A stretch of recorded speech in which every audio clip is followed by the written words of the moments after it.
మాకు ఇప్పుడు సడన్గా చెప్పిర్రు మొత్తం టైం అయినా ఇస్తే బాగుండు, ఒక 2-3 డేస్ అయినా చెప్తే బాగుండు, కానీ ఈరోజు పొద్దునే వచ్చి తీసేయండి వెంటనే అని అన్నారు.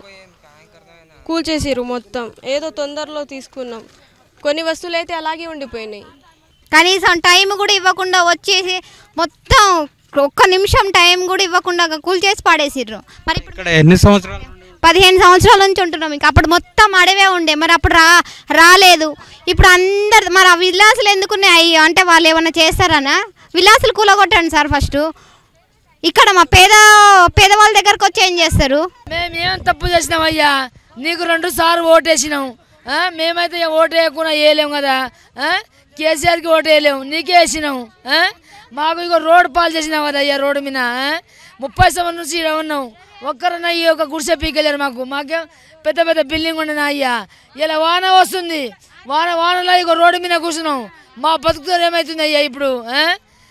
నీకు ఓటేసి 2 సార్లు గెలిపించినాం అయ్యా. మా ఊరు నుంచి వచ్చావు కదా ఇంకా ఓటేసి. మా బతుకుతారు ఏం చేసినాం ఇప్పుడు? రోడ్డు పాలు చేసినాం.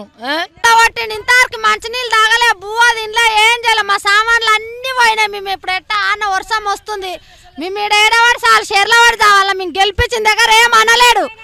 చచ్చిపోయినట్టే కాపాడలేదు, మళ్ళీ ఎవ్వరు ఇటు అటుకొస్తలేరు. మా బతుకు ఎట్టా మాకు న్యాయం చేయాలి. ఆయన రావాలా, మాకు జయంత్ రెడ్డి రావాలా, మేము అప్పుడు పోవాలా. ఈ నుంచి మేము పోము, లేకుంటే ఇంటికి వస్తాము, ఆఫీస్ కాడికి వస్తాము. మాకు న్యాయం చేయాలి. మేము కొంచెం బయటికి వెళ్ళిన తర్వాత కూలగొట్టండి, లేకుంటే ముందు 2-3 రోజుల ముందే మేము మీ ఇల్లు కూలగొట్టడానికి వస్తున్నాము అని మాకు హెచ్చరిక ఇచ్చేది ఉండే.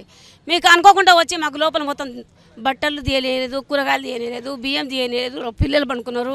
ఒక ఆడ మంచి ఒక బాలింత ఉంది కోడలు, ఆమెకు బయటికి వెళ్ళిస్తలేదు. మరి ఎట్లా సంగతి అంటే ఎల్లమ్మయ్యలు అని నూకేసింది పోలీస్.